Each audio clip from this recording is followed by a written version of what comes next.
माता की।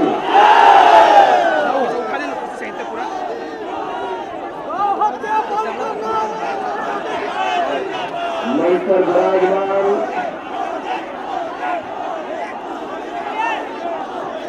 बिहार के वरिष्ठ नेता श्री रामविलास पासवान जी, श्री सुशील कुमार मोदी जी, श्री नंदकिशोर यादव जी, पार्टी के राष्ट्रीय महासचिव श्री धर्मेंद्र प्रधान जी, श्री प्रेम कुमार जी,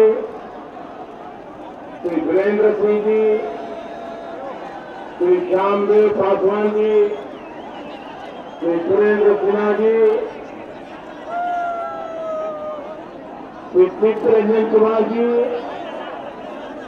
श्रीमान कृष्ण कुमार जी, संजीव श्याम जी, यहाँ के हमारे जनप्रिय प्रत्याशी श्रीमान हरि मांझी जी, पड़ोसा औरंगाबाद के प्रत्याशी श्री सुशील कुमार सिंह जी, जहानाबाद के प्रत्याशी श्री अरुण कुमार जी, मंच पर विराजमान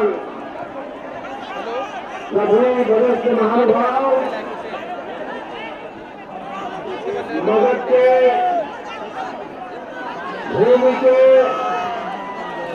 सभी लोगों के हमारे कोटि कोटि परिणाम है।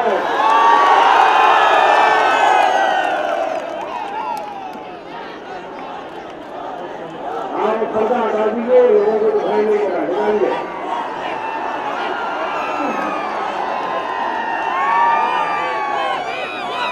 आप लोगों को कोई साथ नहीं चाहिए।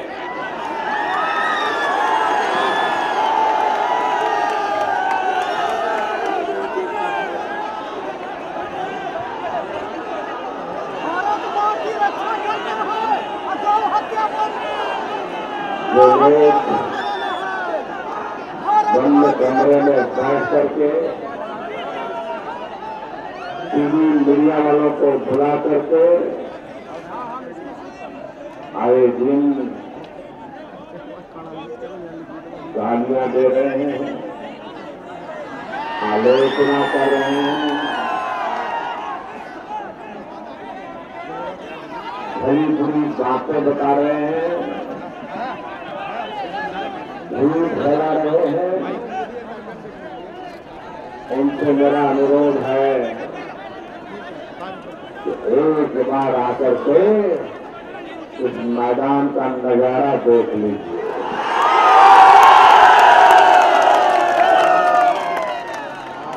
जहां तक मेरी नजर पहुंच रही है, मुंड ही मुंड है।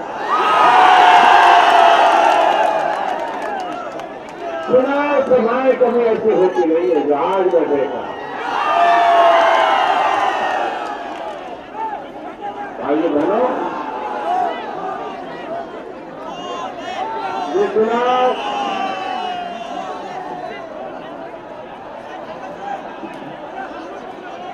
कोई राजनीतिक दल नहीं लड़ रहा।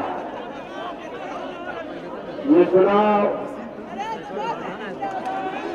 कोई नेता नहीं लड़ रहा है। ये चुनाव देश के कोटि कोटि जन लड़ रहे, नागरिक के चुनाव लड़ रहे।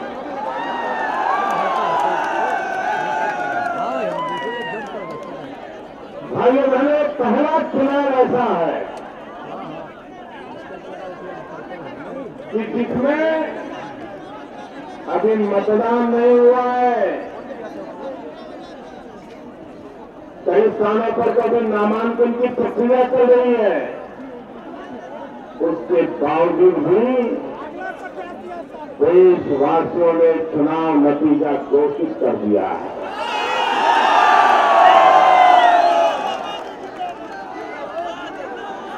आप मुझे बताइए भाई, इस बार दिल्ली में सरकार किसकी बनेगी? इस बार दिल्ली में सरकार किसकी बनेगी?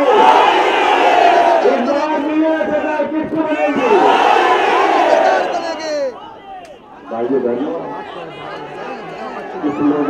कान में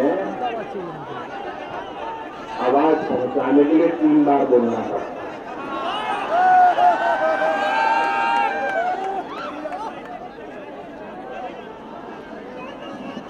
भाई बहनों, मैं आज आपसे एक सवाल पूछना चाहता हूं। पूरा जड़ को 2004 में दिल्ली में मैडम सोनिया जी के मार्गदर्शन में सरकार बनी। आज 2014 आया, 10 साल बीत गए। आपके जीवन में कोई परिवर्तन आया है? आपका भला हुआ है? नौजवानों का भला हुआ है? माताओं बहनों की सुरक्षा बढ़ी है? माताओं बहनों का सम्मान बढ़ा है? महंगाई कम हुई है? रोजगार का अवसर आया है? सुख चैन की जिंदगी मिली है? तो ये सरकार किस काम की?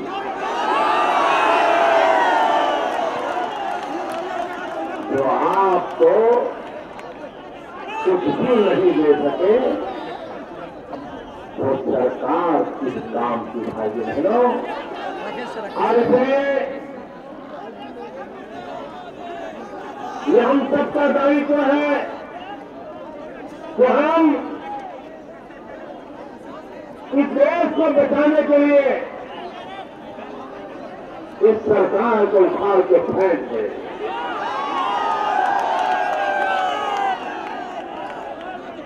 आज ये रैली देखकर के मैं कह रहा हूं, सच्चे अर्थ में भारत विजय के दिन आ चुके हैं।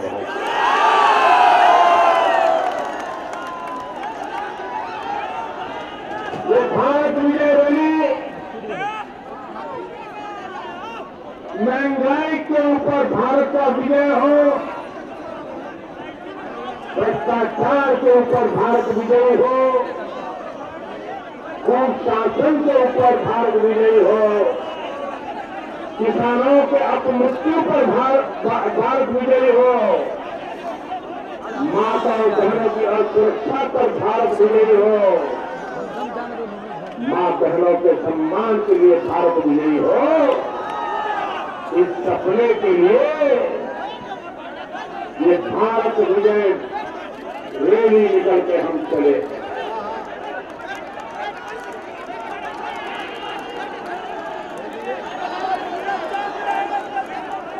कुछ महीने पहले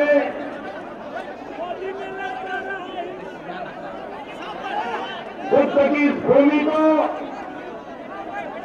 लहूलुहान कर दिया गया था।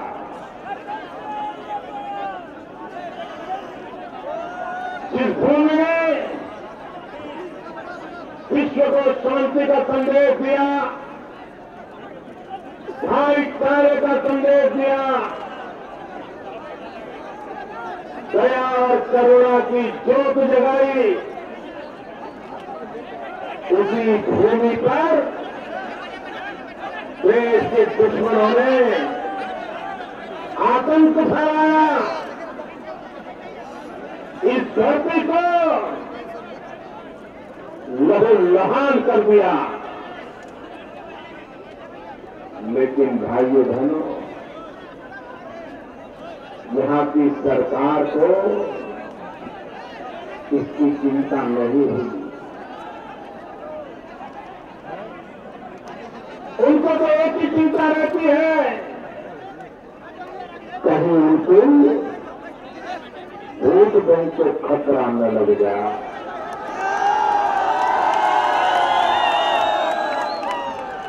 बम फूटे तो फूटे, लोग मरे तो मरे, आतंकवाद फैले तो फैले, लेकिन मेरी कुर्सी सलामत रहे। ऐसे लोगों ने बिहार को भी बर्बाद किया है, हिंदुस्तान को भी बर्बाद किया है।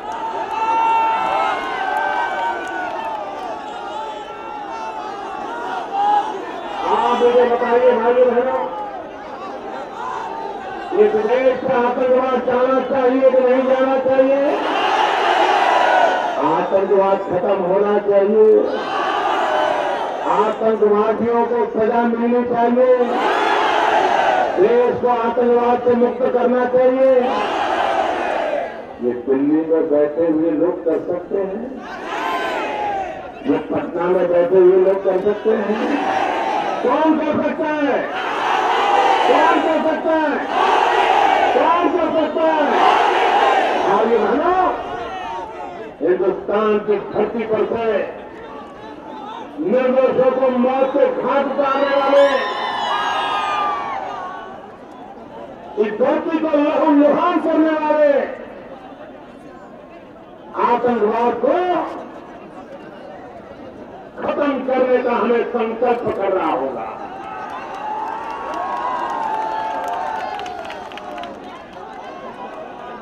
भगवान बुद्ध की धरती पर आतंक फैलाने का जिन्होंने प्रयास किया है, उन्होंने न सिर्फ बोधगया को, न सिर्फ बिहार को, लेकिन पूरे विश्व में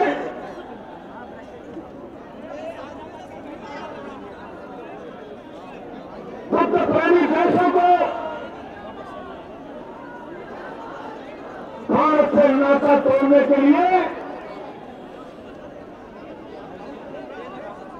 एक धमकी भरा प्रयास किया हुआ है। भगवान बुद्ध के कारण लाखों टूरिस्ट हमारे बिहार में आते हैं। उसके कारण बिहार के लोगों को रोजी रोटी मिलती है।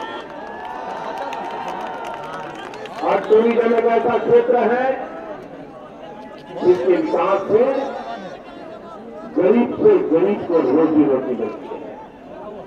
रिक्शा वाला कमाता है, बिस्किट बेचने वाला कमाता है, पकौड़ा बेचने वाला कमाता है, छोटी छोटी रेस्टोरेंट चलाने वाला कमाता है, होटल वाला कमाता है, हैंडीक्राफ्ट बेचने वाला कमाता है, बुनकर कमाता है, हर गरीब तबके के लोग कमाते हैं। उसी टूरिज्म को खत्म करके ये बिहार को खत्म करने का पाप हो रहा है। भाइयों बहनों, यहां बोधगया में आतंकी घटना के बाद बहुत बड़ी मात्रा में विदेशी यात्रियों का आने में संख्या कम हो गई है। ये नुकसान किसका हुआ? वोट बैंक की राजनीति करने वालों की कुर्सी बच गई होगी, लेकिन बिहार की जनता की रोजी रोटी छीन ली गई है। और इसलिए भाइयों बहनों,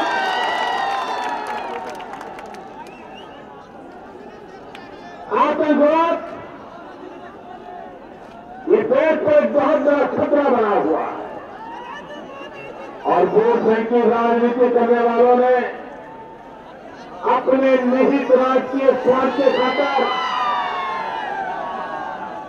इसे पाला पोसा है, इनको पनाह दी है, और कहीं नहीं इनको बचाने की कोशिश भी की है। आगे बढ़ो। Terrorism divide, tourism unite.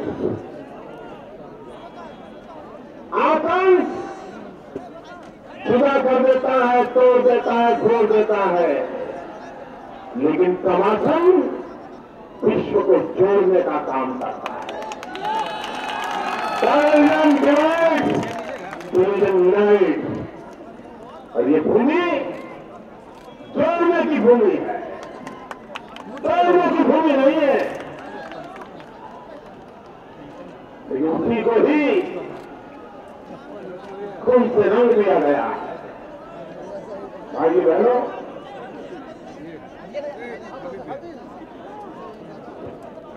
मैं जरा पूछना चाहता हूं,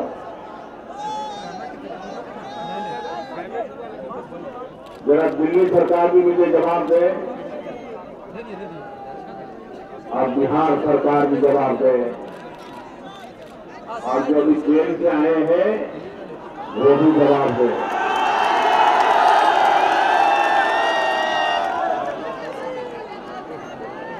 झारखंड में लतीहार, ये लतीहार में कुतुब डैम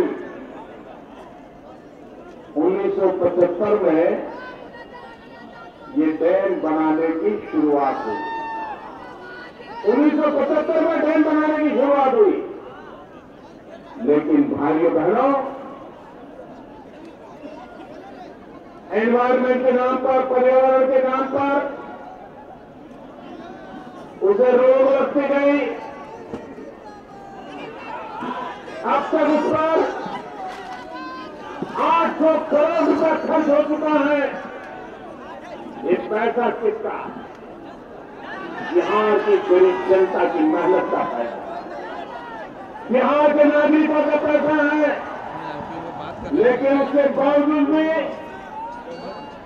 दिल्ली में बैठी हुई सरकार के पर्यावरण मंत्रालय ने उस पर रोक लगा दी और वो प्रोजेक्ट अटका पड़ा है। अगर ये प्रोजेक्ट पूरा हुआ होता तो भाइयों बहनों, उसका करीब 85% पानी बिहार को मिलने वाला था, 15% पानी झारखंड को मिलने वाला था। और इस पानी से औरंगाबाद, गया, जहानाबाद और काराघाट के 25 लाख किसानों को लाभ होने वाला था। ये 25 लाख किसानों के भाग्य को ताला लगाने वाले कौन है भाइयों? ये किसानों के भाग्य को तबाह करने वाले कौन है? एक योजना को 800 करोड़ रुपए खर्च होने के बाद भी लटकाए रख करके आपके भविष्य को जो लटकाए रखते हैं, उन लोगों ने इसे बर्बाद किया। भाइयों बहनों, कल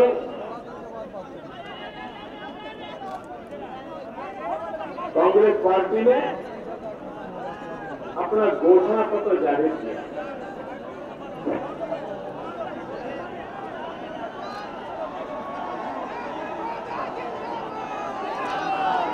भाई बहनों, घोषणा पत्र का मतलब होता है कि पॉलिटिकल पार्टी जनता जनार्दन को विश्वास देती है कि हम ये काम करेंगे, इतने समय में करेंगे और इससे इन लोगों को लाभ होगा। ये घोषणा पत्र जनता और राजनीतिक दल के बीच का एक पवित्र बंधन होता है, पवित्र दस्तावेज होता है। धार्मिक मान्यताओं में जो शांत गीता का है, बाइबल का है, कुरान का है, राजनीतिक जीवन में जनता और राजनीतिक दल के बीच में वो भी पवित्र रिश्ता बांधने का काम घोषणा पत्र करता है। लेकिन दिल्ली में बैठे हुए कांग्रेस के नेताओं के लिए घोषणा पत्र एक मजाक है, मखौल है। उसकी कोई सेंसिटी नहीं, उसकी कोई पवित्रता नहीं है। उनके दिल दिमाग में वो चुनाव सोचना का एकमात्र हथकंडा है, और वो मानते हैं कि लोग भूल जाएंगे, जनता भूल जाएगी। कांग्रेस के लोग कान खोल करके सुनो, वो जमाना चला गया, अब जनता भूलने वाली है, अब जनता भूलने वाली नहीं है। और कांग्रेस पार्टी की हिम्मत देखिए, झूठ बोलने की इनकी ताकत देखिए, लोगों की आंख में धूल झोंकने की इनकी हिम्मत देखिए। कल उन्होंने कल उन्होंने चुनावी घोषणा पत्र घोषित किया और थोड़ी बातें हम ये अधिकार देंगे, हम वो अधिकार देंगे, हम ढिकना अधिकार देंगे, हम फलाना अधिकार देंगे, इसी की बातें रखते रहे। जब कल उनके घोषणा पत्र की बात मेरे अखबार में पढ़ी तो मुझे विचार आया, एक बार एक शिकारी जंगल में शिकार करने गया। वो शेर का शिकार करना चाहता, काफी ढूंढा लेकिन कहीं शेर नजर में नहीं आया। तो वो अपनी गाड़ी खड़ी करके थोड़ा टहलने के लिए निकला। इतने में एक कोने से शेर आकर के खड़ा हो गया।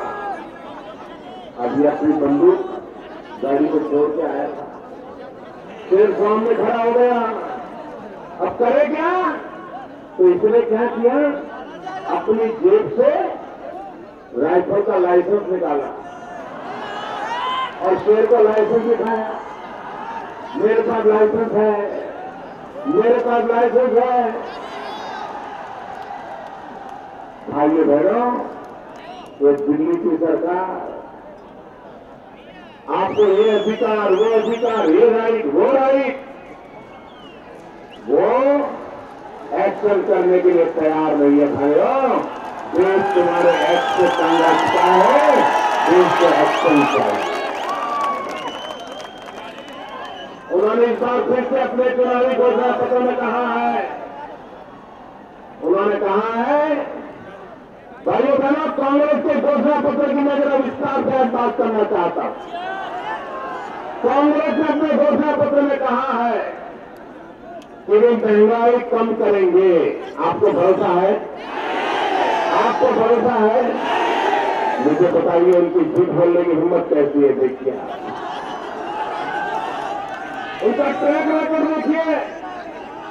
अरे 100 दिन में महंगाई कम करने का वादा किया था, महंगाई कम करने की बात छोड़ो, महंगाई आसमान पर पहुंच गई, गरीब के घर में चूल्हा नहीं गई।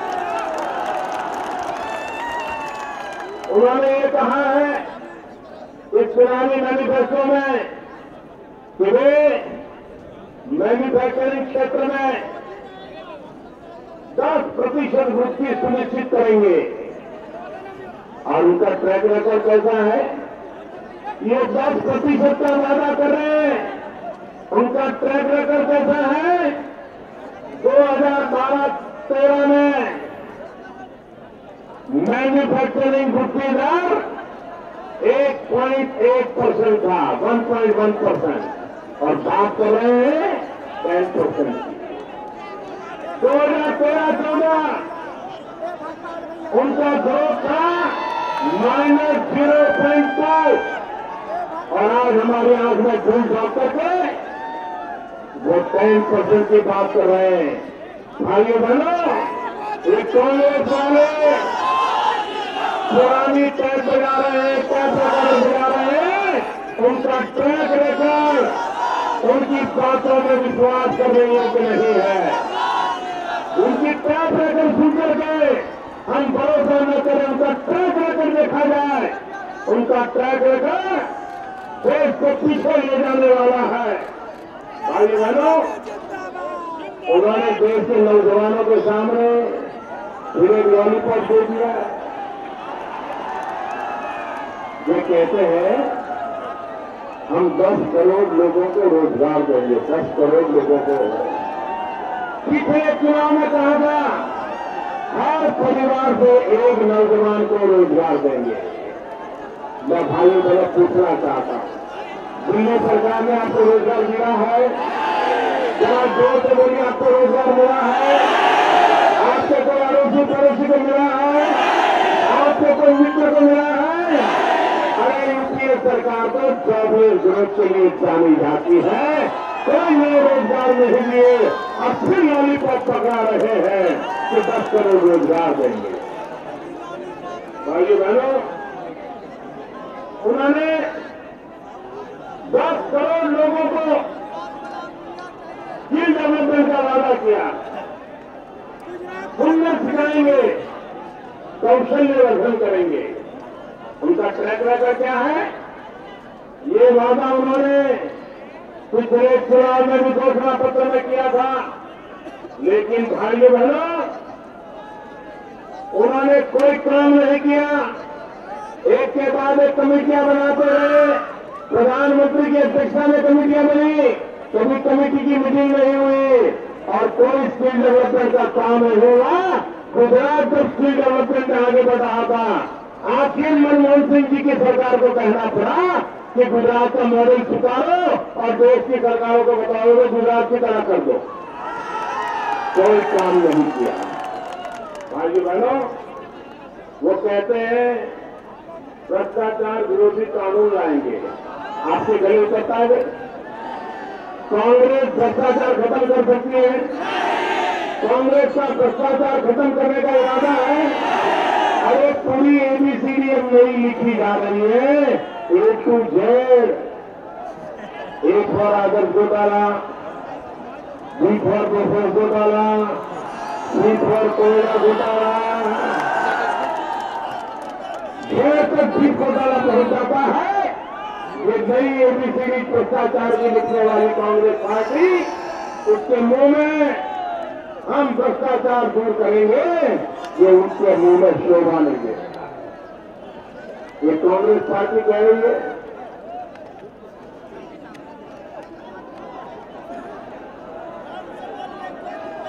ये कांग्रेस पार्टी कह रही है हम काला धन वापस आएंगे।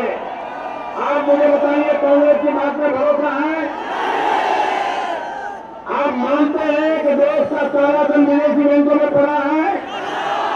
आप मानते हैं काला धन वापस लाना चाहिए? जरा कांग्रेस के लोग जवाब दो। 10 साल से आप सरकार में हो, 1 रुपया वापस लाए हो क्या?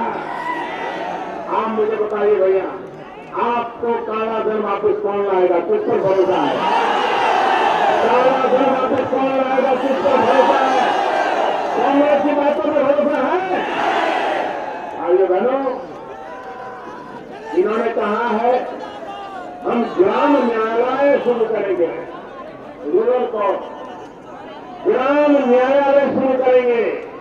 भाइयों बहनों, 2009 में भी कांग्रेस ने वादा किया था, हिंदुस्तान के सभी लाखों गांवों में ग्राम न्यायालय का वादा किया था।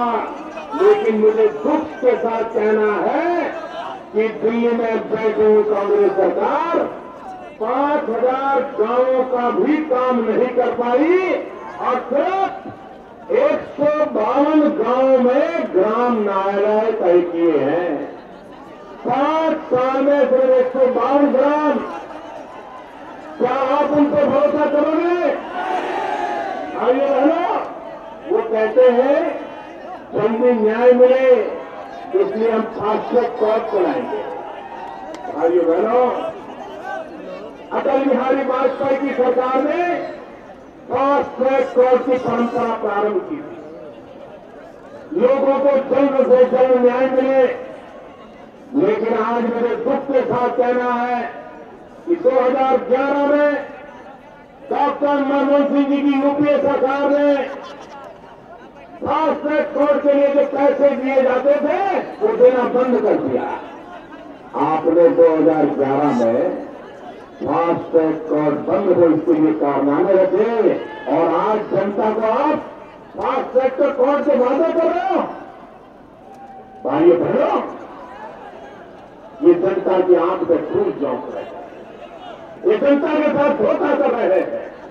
और इसलिए मैं आपसे अनुरोध करने आया हूं, सारे बिहार वासियों से अनुरोध करने आया हूं कि 10 अप्रैल को आपके यहां जहां चुनाव हो, वहां 10 अप्रैल को भारी मात्रा में मतदान करें। भारतीय जनता पार्टी, रामविलास पासवान जी की पार्टी, उपेंद्र कुशवाहा जी की पार्टी, इन सभी दलों को विजय बनाए और बिहार का भाग्य बदलने के लिए दिल्ली सरकार के साथ मिलकर के, आने वाली नई सरकार के साथ मिलकर के हम बिहार का भी भाग्य बदलें। आप हमें सहयोग करें। भारत माता की, भारत माता की।